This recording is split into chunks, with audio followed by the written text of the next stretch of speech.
picking up on 1282, Act 3, Scene 1. This is after Hamlet's to be or not to be speech. He's talking with Ophelia. He leaves, and Ophelia says, "What a noble mind is here overthrown, the courtier soldier's scholar's eye, tongue, sword, the expectancy and rose of the fair state, the glass of fashion, and the mold of form, the observed of all observers, quite down, and I of ladies most deject and wretched, that suck the honey of his music vows. Now see that noble and most sovereign reason, like sweet bells jangled out of time and harsh, that unmatched form and feature of blown youth, blasted with ecstasy. Oh, woe is me to have seen what I've seen, see what I see. Oh, what a noble mind is here overthrown." What is she saying about Hamlet? He's crazy. Okay? Then she says, the courtiers, soldiers, scholars, eye, tongue, sword. She means the courtiers, eye, tongue, sword, the soldiers, eye, tongue, sword, the scholars, eye, tongue, sword. What? The expectancy and rose of the fair state, the gloss of fashion, mold of form, observed of all observers, quite down. She's saying Hamlet, he was the model to be emulated. For courtiers, for soldiers, for scholars. Okay? The expectancy and rose of the fair state. Your gloss says expectancy and rose, source of hope. Yes, but that's too simplistic. The expectancy of the state. What does that mean? Right now, according to several polls, something like 40% of Democrats do not want Joe Biden to run again in 2024. In other words, for that 40%, he is not the expectancy of the state. Meaning, all their hopes are in him. Hamlet is the expectancy. Why? Prince, future king. Everything rests on him. There is nobody else. There's no other heir to the throne. And it's interesting, Shakespeare's writing this, late 1590s, probably 1599. It's first produced in 1600. It's first published in 1600, 1601. Queen Elizabeth has no heir to the throne. There was great angst in late Elizabethan England, beginning in the late 1590s, all the way up into her death, about who's going to be monarch after her. They didn't realize she had worked out a deal with her cousin, James VI of Scotland, to become James I of England. So this could be Shakespeare's little sop, let's say, to the general angst in society. The glass of fashion, glass means a mirror. You look to Hamlet, and everybody's like, oh, GQ. This is what all the guys want to be like. Okay? And the mold of form, the mold, like when you pour hot metal into a mold, you take the mold away and you get a form of something. Hamlet was the mold. He was the ideal. Even though later on we're going to say he's a little bit out of shape. We're going to read that. And then she says the line, the observed of all observers. At the very least, that's telling us Elsinore, the castle, the community around the castle, is like a giant what? And Hamlet's in the center of it. It's like a fishbowl.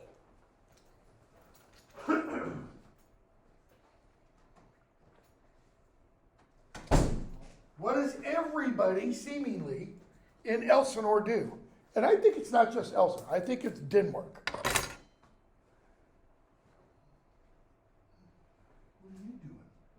looking over the fences, peering through the windows. If they had the technology, checking out, hijacking other people's phones and technology and all that kind of NSA stuff, spying. He is the observed of all observers. Well, what does she know was happening while she and Hamlet were talking? And, entirely true, and she was aiding and abetting in that. Quite down, overthrown, destroyed, and I, of ladies most deject and wretched. Why is she of ladies most deject and wretched? Because of the next line. That sucked the honey of his music vows. In other words, oh, good Hamlet talk. Oh, he was a sweet mover. Now see that noble and most sovereign reason. Classical and Renaissance and medieval understanding of the human being. Reason is at the top. The heart is here. Why? This is the seat of passion. This is the seat of reason and logic. Reason and logic should control passion. It should control the heart. Why? Because if you only, as some people suggest we should do, follow your heart, you can get into pretty big trouble by doing, things like that. Now see that noble and most sovereign reason like sweet bells. Not a pleasing sound, right? No, like sweet bells, that is tuned bells that play together and make beautiful music, now jangled, out of time. That unmatched form and feature of blown youth, and you've got a gloss down there for blown, blooming. That is, Hamlet's man just in his prime. Blasted with ecstasy. Madness is what's meant by ecstasy here. Woe is me. Notice, not woe is Hamlet. Woe is me. Why? To have seen what I have seen. What is it she has seen? It's past tense.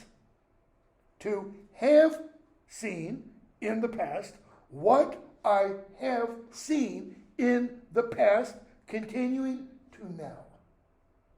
Well, what has she seen in the past? What's the implication about Hamlet and Ophelia's relationship? What's been implied? They really loved each other. And I don't mean just kind of namby-pamby. I mean head over heels, soul-mate love. To have seen that, what I have seen, and that to now. Because what did Hamlet say? I did love thee once. I loved thee not. See what I see. What does she see now? Hamlet crazy. What else does she see? Hamlet just said he didn't love me. What happens to Ophelia? She goes crazy. She goes head over heels. Not in love crazy. Crazy. Okay? This is part of the cause of her craziness. Hamlet's speech to her is part of the cause. Does Hamlet know his words to her are going to make her crazy? Probably not. King Apollonius come in. Love, his affections do not that way tend. Nor what he spake, though it lacked form a little, was not like madness. Those three lines tell us what? About Hamlet's to be or not to be speech. The very fact that he says them, not a soliloquy. If it was a soliloquy, he wouldn't be able to say that because he wouldn't hear it. Okay? He says, no, there's something else. There is some deeper matter in his heart. So I'm going to send him to England. Why? To bring our neglected tribute. This is when Denmark, within the world of the play, Shakespeare creates it, this is when Denmark essentially had supremacy over England, and England was paying tribute to the Vikings, Polonius, good idea. You do that. And then Polonius says, how now, Ophelia? You need not tell us what Lord Hamlet said. We heard it all. Again, not a soliloquy. And then he says to the king, do what you want, but I'll tell you what. I'm going to have Gertrude send for Hamlet, the queen, and I'm going to position myself in her room. Why? So I can eavesdrop. I'll be placed, so please you, in the ear of all their conference. I'll listen to everything. What did he tell Ophelia about her father? Let the doors be shut upon him, that he may play the fool nowhere but in his own house. Because if he acts like a damn fool in his own house, what's not going to happen to him? He's not going to get hurt. You go outside your front door and you act like a damn fool, odds are something's going to happen to you. Okay? King, it shall be so. You do that, I'll do my plans. Why?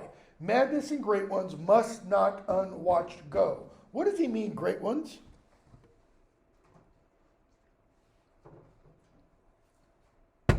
Madness, lunacy in great ones must not unwatched go. What was he referring to, first of all? Hamlet. So how is Hamlet a great one? Royalty, the expectancy, not expectancy, whatever, the expectancy and rose of the state. Everybody's hopes are in Hamlet. If he goes crazy, that doesn't bode well for the state. Okay? Great. What else can great ones refer to? I mean, here it refers to Hamlet. What else can great ones mean? Kings, queens, leaders, presidents, prime ministers, Hitlers, Stalins, Maos, Pol Pots, Castros, etc. What do I mean? Am I saying they're all great ones? Yes, I am. Does that mean morally great? No, it doesn't. They're great in what sense? Inflicted change. Okay, two different things. They inflicted change, which was... They brought about change, and they were very successful at what they wanted to do. Okay? Was what Hitler wanted to do good? No, it wasn't. Was what Stalin wanted? No, it wasn't. Mao? No. Pol Pot? No, if you don't know who Pol Pot is, leader of the Cambodians, killing fields, killed millions on his own, okay, in the Cambodian killing fields. Castro probably killed at least 1 million, people every now and then walk around, come into class with a Che Guevara's, t-shirt. Look at me, I'm hip, I'm radical. Che Guevara was a murderer. He slaughtered hundreds of thousands in Bolivia. Okay? Great ones, but they were all what? A little bit cracked. Okay? Stalin was probably responsible for close to 100 million. Just in Soviet Russia. So, scene 2. Another hall in the castle. Hamlet comes in with 3 of the players. Hamlet tells the players from scene 2, line 1 through about line 35, he tells the players how to do the lines he gave them. To the point of pronouncing the lines for them. Don't mispronounce my words, in other words. Okay? What else is Hamlet doing in these lines? Well, almost all Shakespeare scholars, take that back. I can't think of one that hasn't said this. Say, this is Shakespeare. I don't mean this is Shakespeare, the author of Hamlet, Shakespeare. Hamlet is speaking Shakespeare's words here. This is Shakespeare, the playwright, telling the other actors in The Lord Chamberlain's Men, quit effing up my plays. Read the lines as I wrote them. Don't go all Robin Williams or, somebody else like that, Chris Rock, on me by ad-libbing. Here's the lines, read them. That's it. But he does something else there. Because he tells us what is the purpose of plays. Line 17. The purpose of playing, whose end, both at the first, that is ancient Greece, and now, was to hold as it were the mirror up to nature, to show virtue her feature, scorn her own image, and the very age and body of the time, his form and pressure. In other words, every playwright does what to the audience? Yep. Holds a mirror up. You see something stupid? What's the playwright saying? Don't be stupid. That's it. Don't be stupid. You see something virtuous? Be virtuous. We're going to see that in just a few moments. Hamlet's going to tell his mother, Mom, you're not virtuous. You're a whore. But you can become an un-whore. You can unhorrify yourself. Okay? You can become virtuous. And he's going to tell her how. All right? Polonius, Rosencrantz, and Guildenstern come in. Horatio comes in. Hamlet has a 30-line speech to Horatio, all about one thing. How close a friend Horatio is to him. And this speech kind of fills out, if you want, what Polonius said to Laertes about true friendship. Those friends thou hast, and their bonds tested, he says, grapple them to thy soul with hoops of steel. That's what Horatio is for Hamlet. And Hamlet says, line 60, give me that man that is not passion's slave, and I will wear him in my heart's core. I in my heart of heart, as I do thee.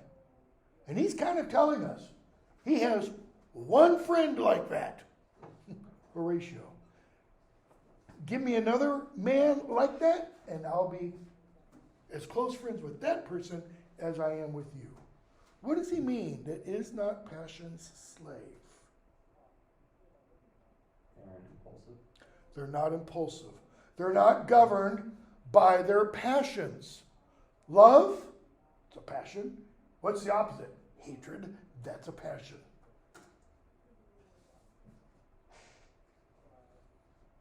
Trying to decide if I should say this or not. Yeah, I will.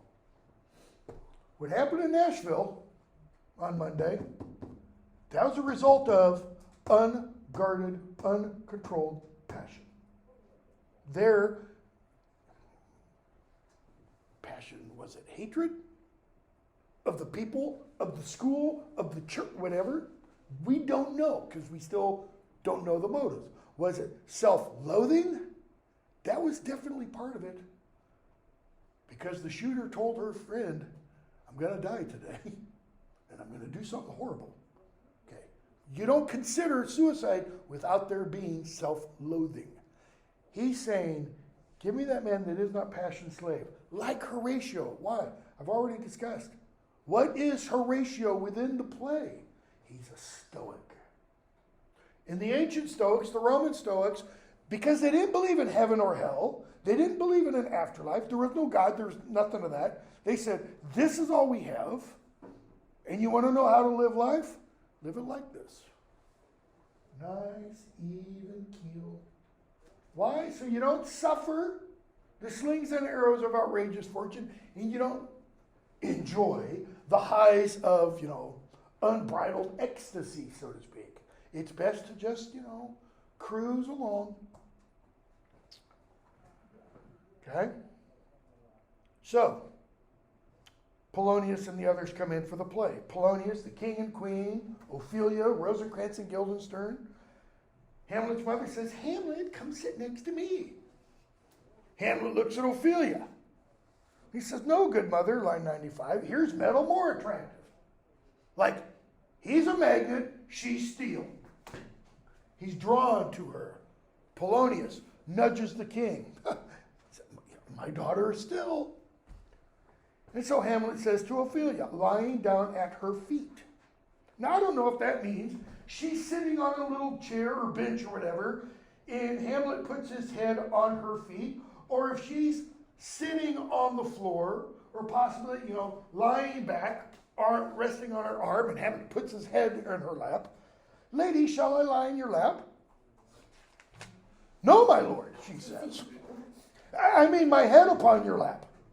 I, my lord, that is, I know what you meant. Do you think I meant country matters? I'm afraid to look at the gloss. I did in my first class. With a body pun.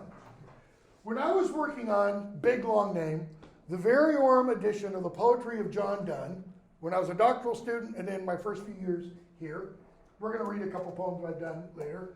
One of my jobs, one of my tasks, was to go through microfilms of late 16th and early 17th century manuscripts. Just scroll through them until I found a poem by Donne, and then I'd copy it. I'd transcribe it. 70 to 80% of the time, when I would come across a poem by Donne that had the word country, and there are several, okay, they would be spelled C-U-N-T-R-Y. Pronunciation, it's the same thing. Why in the world do we have O-U? Country? That doesn't make any sense. How do you get the ooh in there, okay? So it'd be spelled this way. But it's also spelled that way because it's both a visual pun and these are homophones. They sound exactly alike, just like these do. Shakespeare, by the way, never meant a pun he didn't like. A play on words. The dirtier, the better for Shakespeare. There's a whole book written on Shakespeare's, what's called Shakespeare's Bawdy, B-A-W-D-Y.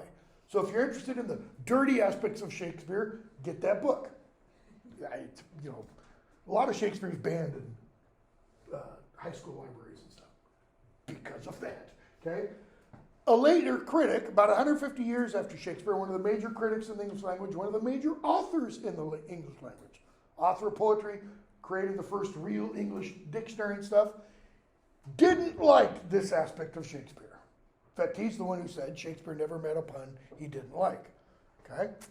He's punning, putting his head up, this head on her lap, or another head lying in her lap. She knows what he means, which tells us what? Contra what a lot of feminist critics say about Ophelia, she's not an airhead. She's not a dummy. She knows exactly what's going on. Okay? Hamlet, do you think I meant country matters? I think nothing, my lord. In other words, I'm not going there. I'm not going to answer that question. Well, that's a fair thought to lie between maids' legs. Notice, that's a fair, he's not saying lying between a maid's legs. Now, that's a fair thought. He says, that's a fair thought to lie between maids. What's the that refer to? What is, my lord? Nothing. That's what lies between a maid's legs that Hamlet says, that's a good thought. You were merry. In other words, what put you in such a good mood? What does she know Hamlet's doing? Louder? Distracting. How so? What kind of language is he using? Is he intending to be, it's kind of dangerous, trying to think how to put this. Is he being crude? Is he being vulgar? Or is he being playful with words? As she puts it, merry. He's showing verbal dexterity. Okay? He's using words with multiple meanings to what? A lot of you, I think, you know the answer. You don't want to say it because our society has said these things aren't allowed. Sexual jokes. Because today, if I were to tell a sexual joke in this class or my previous class or my other two classes, I literally would probably have a complaint. I mean, I've gone really close to the brink before, but I don't cross it. Nah, I take that back. I do cross it just about daily. Okay? So, she says, you're married. Me? You. Hamlet, what should a man do but be married? I mean, look at my mother. And my father dead within his 2 hours. She's like, what? No, 'tis twice 2 months. Well, earlier in the play, we were told 'tis 2 months, and Hamlet then says, nay, not 2 months. So, does that mean from the opening of the play to this point, 2 months have gone by? Or is it just unclear? Did Shakespeare not remember that line when he did twice 2 months? Hamlet Sr.'s been dead somewhere between a month and 4 months. Okay? So long, Hamlet replies. She says, nay, 'tis twice 2 months. Hamlet, so long? Nay then, let the devil wear black, for I'll have a suit of sables. Oh heavens, dies 2 months ago and not forgotten yet? What kind of language is he using? What's he being? Sarcastic. I mean, smartass. That's what I said in my first class. He's being a sarcastic smartass. Really? 2 months? And she's done? Twice 2 months? And she's no longer crying for him? Then there's hope. A great man's memory may outlive his life half a year. A great man's memory. Name somebody, a great man from the past. Not somebody alive. Anyone. Shakespeare. He's been dead for over 400 years. His memory didn't only last half a year. What's Hamlet's point? For all intents and purposes to my mother, my dad's forgotten.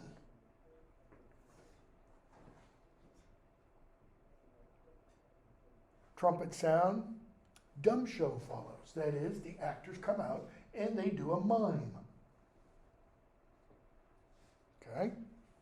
Ophelia, what's going on? Hamlet explains. So Hamlet kind of does a bit of a running commentary, and then the players, king and queen, come out. They say their words and all that. We're going to skip. And the king and queen talk to Hamlet. And the king says, what's the title of this play? Hamlet, the Mousetrap. Mary, how? That is, you want to know how? Here's how. It's a portrayal of something that really happened.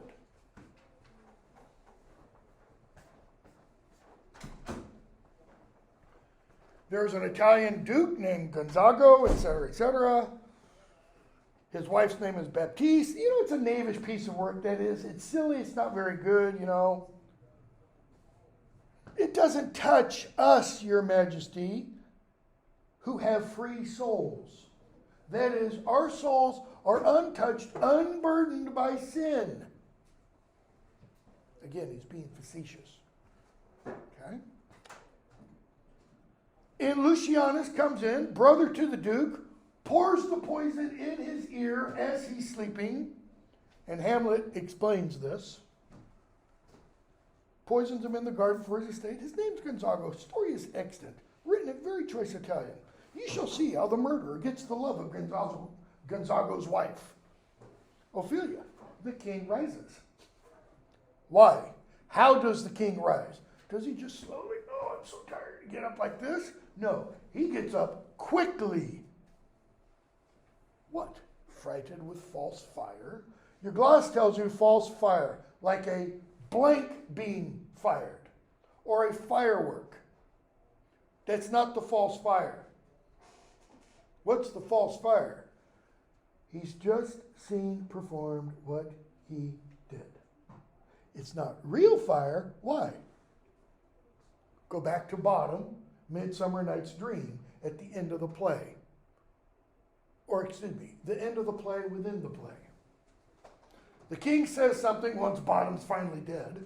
The duke says something, and Bottom gets up off the stage and goes, "No, really, I'm not really dead. This is just," and the king's like, "You stupid ass." That's why he has the head put on, by the way. Okay? So the king gets up, "Give me some light," and he rushes out. Hamlet and Horatio talk. Rosencrantz and Guildenstern come in. They say, "Your mother wants to speak with you." They blah, blah, blah, blah, blah. They go back and forth. The players come in. Hamlet takes a recorder from one of them. Okay? A recorder. What is a recorder? Like a flute. Like a flute.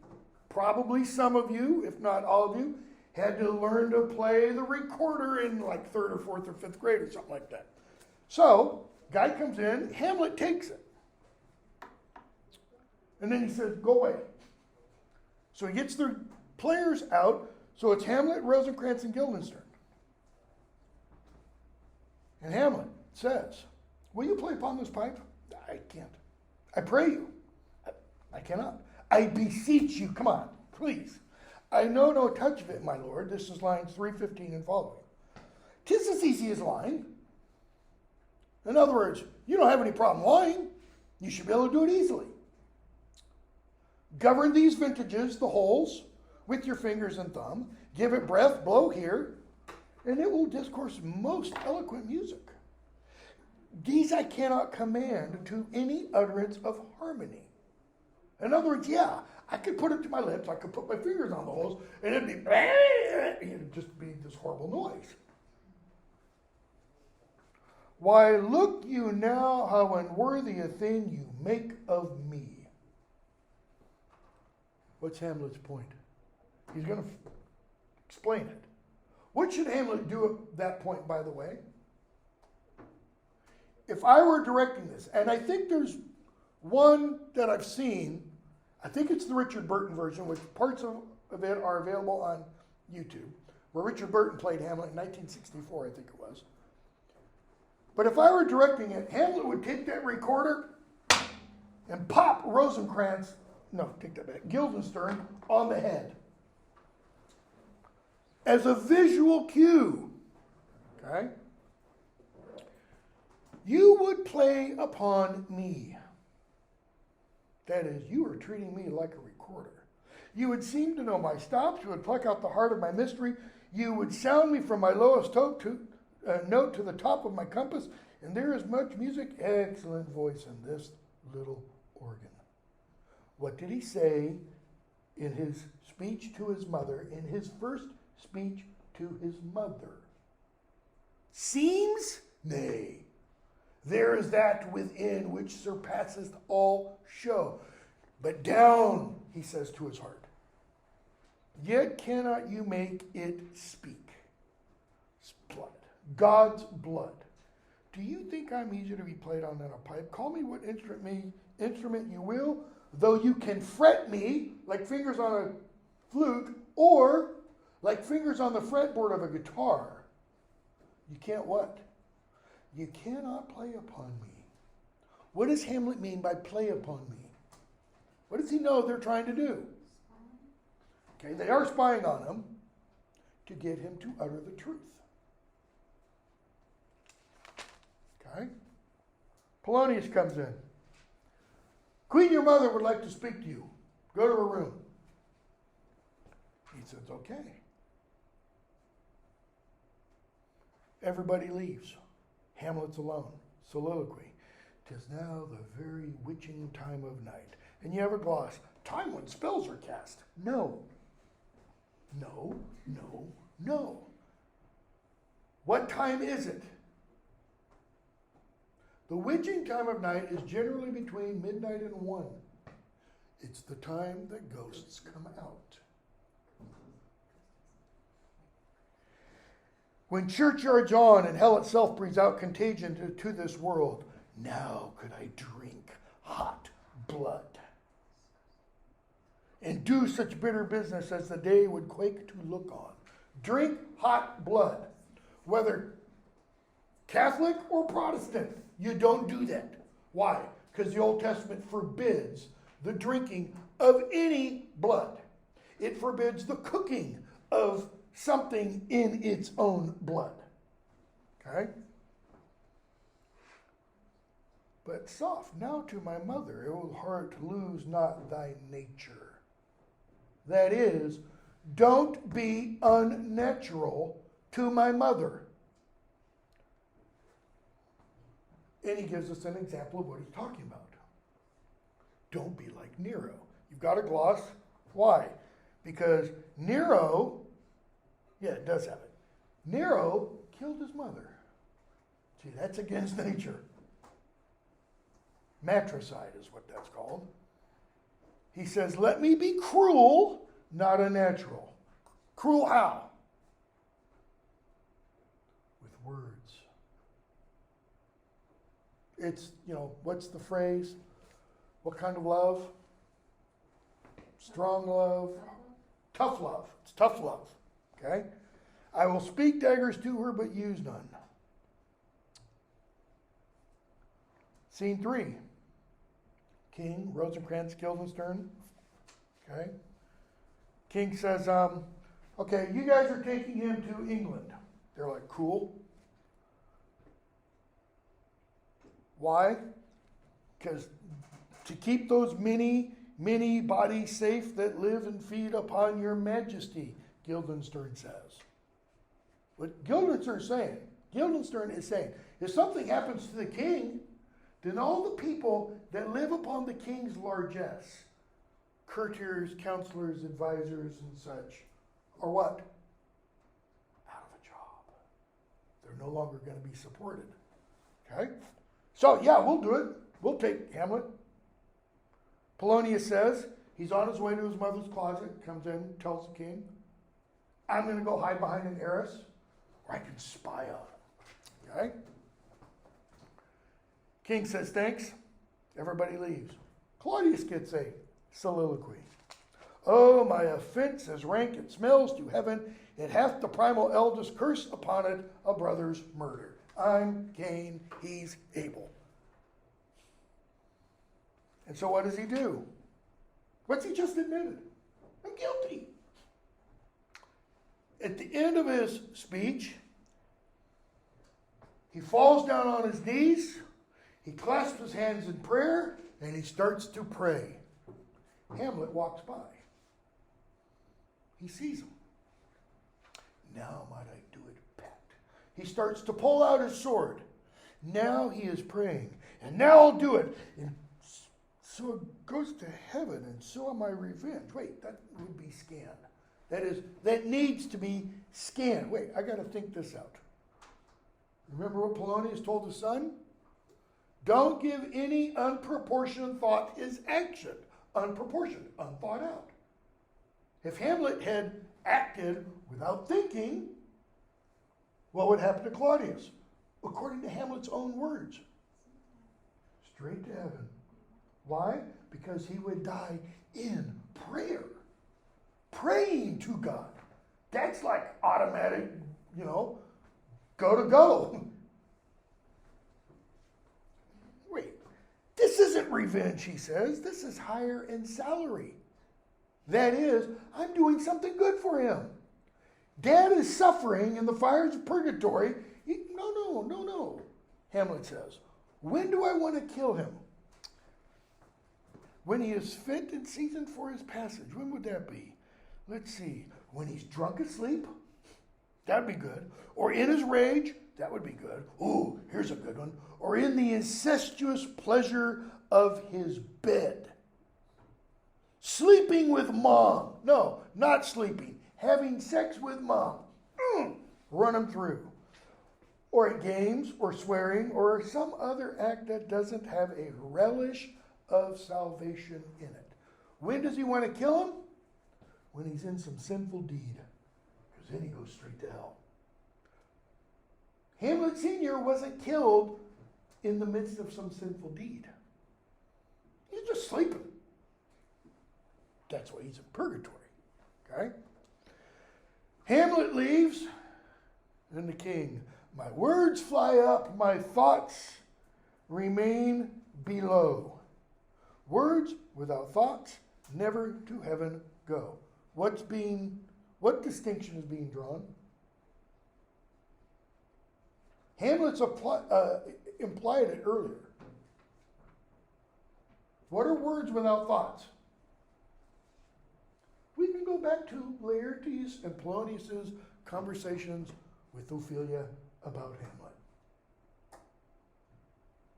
His tenders of affection. What do they say those really are? Those are words without thoughts. What's Hamlet want? Sex. If they were real, it's not about sex then. Okay? Claudius is telling us he's not sincere in his devotion. He's not sincere in his repentance. What does to repent mean? You're going this way.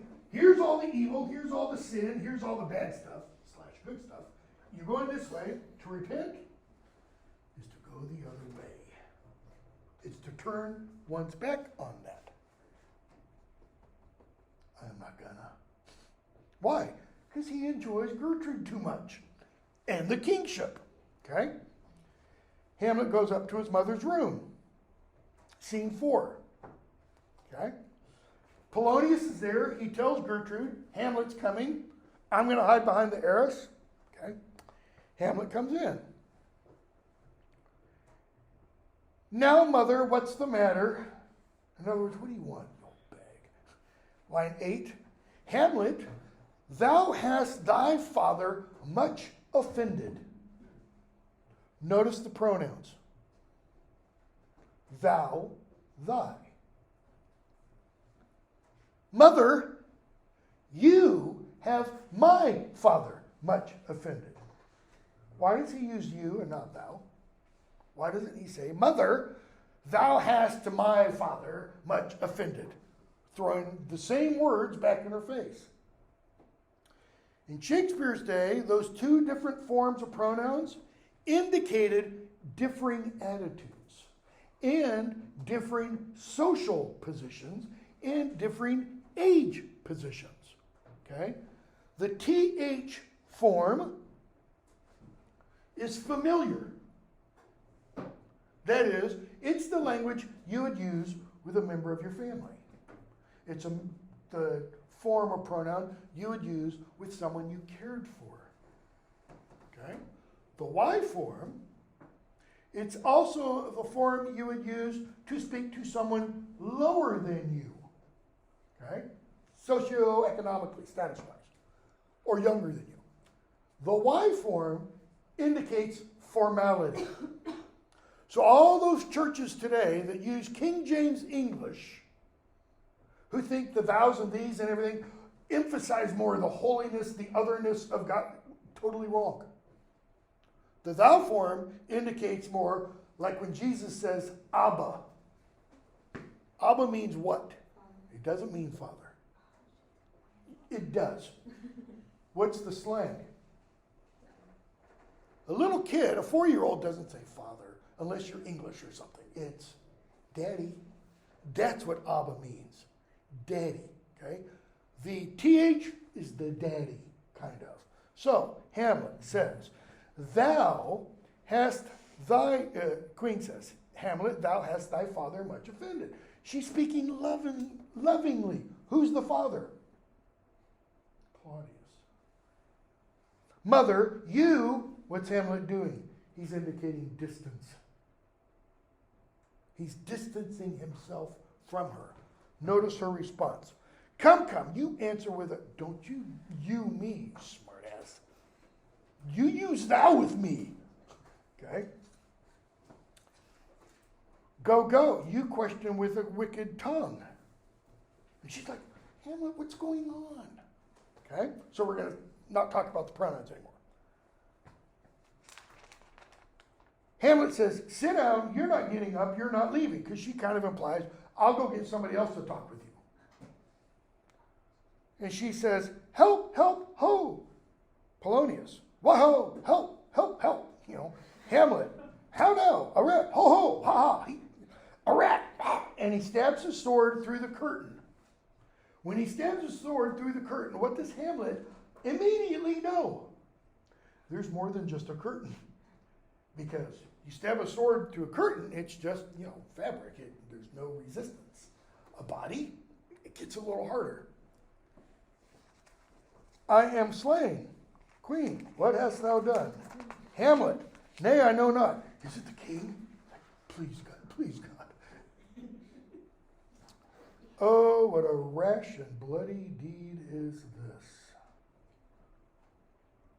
A bloody deed almost as bad, good mother, as kill a king and marry his brother. Notice what Hamlet just said. Who does Hamlet imply kills Hamlet Sr.? His mother, not Claudius. You killed dead and married his brother. Why? Because he's going to speak daggers to her, but use none. If this were a police investigation, she's considered what? An accessory to murder. That's what Hamlet's kind of suggesting. Okay? And then she shows, is kill a king? She doesn't know what he's talking about. Did Gertrude know Claudius killed her husband? Does the play tell us explicitly? No, it doesn't. Does it imply anything? Yes, it does. It implies she does not know that her husband was killed. It implies she thought he died of a snake bite. Kill a king? He lifts up the earth. Thou wretched, rash, intruding fool, farewell. In other words, Polonius, if you'd only listen to your own advice. Do you have a father? Or where's your father? At home? Then let him stay inside. Okay? So, Gertrude says, what have I done that thou darest wag thy tongue in noise so? What have I done that you use this kind of language at me? Such an act that blurs the grace and blush of modesty, calls virtue hypocrite, takes off the rose, blah, blah, blah, blah, blah. What act? Look on this picture, and he pulls out his father's picture, a painting. And on this, so she has on her bedstand, her nightstand, a picture of her dead husband and a picture of her current husband. Kind of weird, okay? Two brothers. Look at this one. He looks like the sun god. Look at this one. Not. Just all we have to say. Here's your husband like a mildewed ear, meaning like an ear of corn, with mildew and mold and fungus. That's the one you go to bed with every night. Okay? Hamlet, she says, speak no more. Thou turnest mine eyes into my very soul. In other words, as with true confession, he forces her to look at herself. And there I see such black and grained spots as will not leave their taint. That is, and those will never be able to be removed. True or not true? Kind of depends upon which branch of Christianity you adhere to, if you adhere to Christianity. Again, Shakespeare's most religious play. He's getting at some pretty deep issues here. Hamlet. Nay. In other words, you're right. Your soul is pretty stained.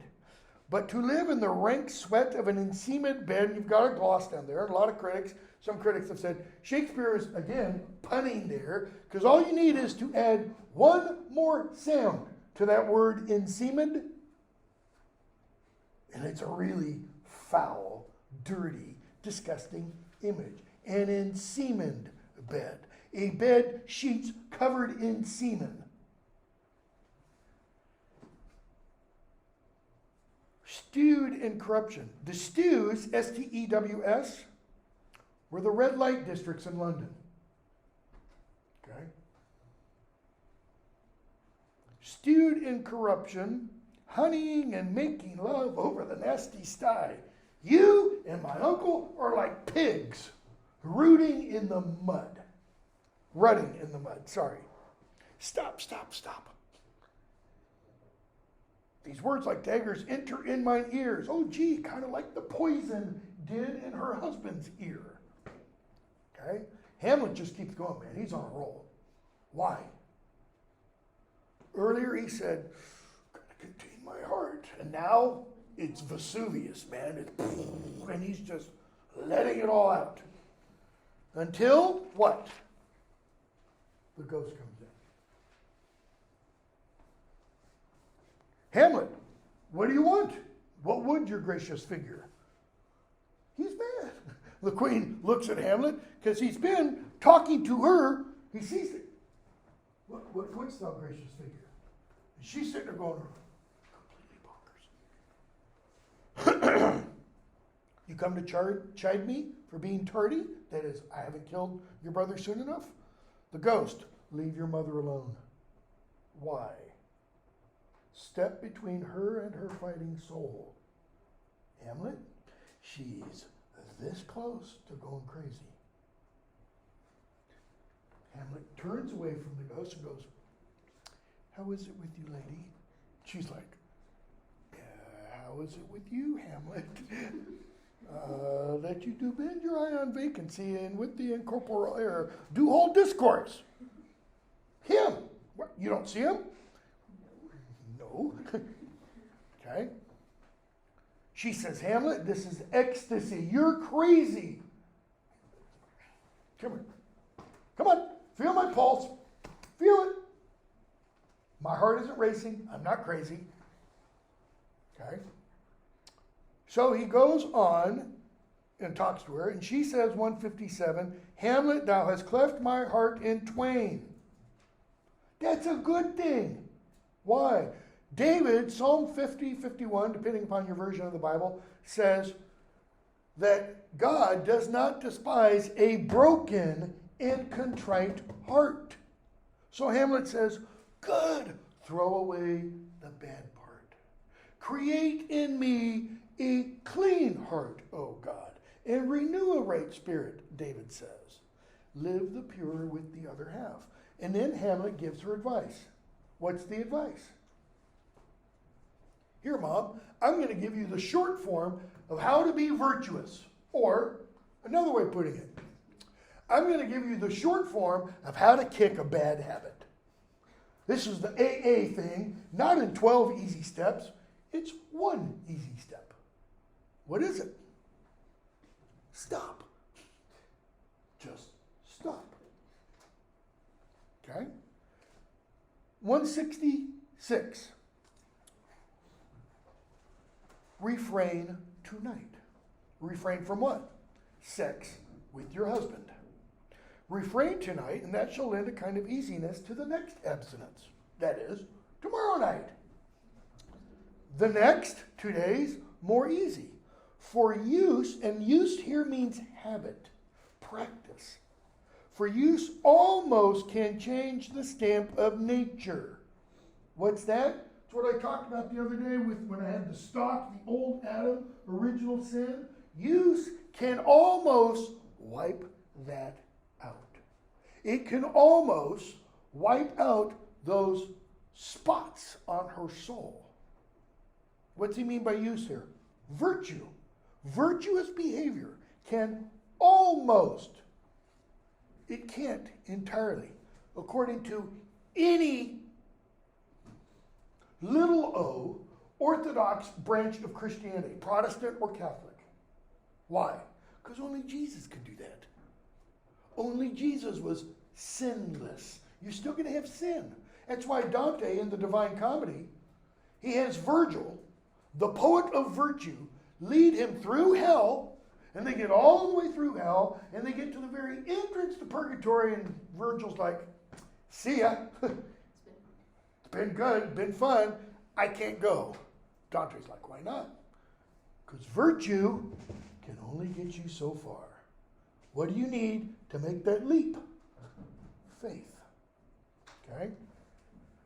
But Shakespeare isn't beating a Bible drum. He's not beating Christianity into people's heads. So, notice what Hamlet does. I'm sorry I killed Polonius. I didn't mean to kill Polonius. It's just true. He says, but heaven hath pleased it so. This is all part of what? God's design. We're going to hear about that a little bit later. Okay, so we're going to pick up,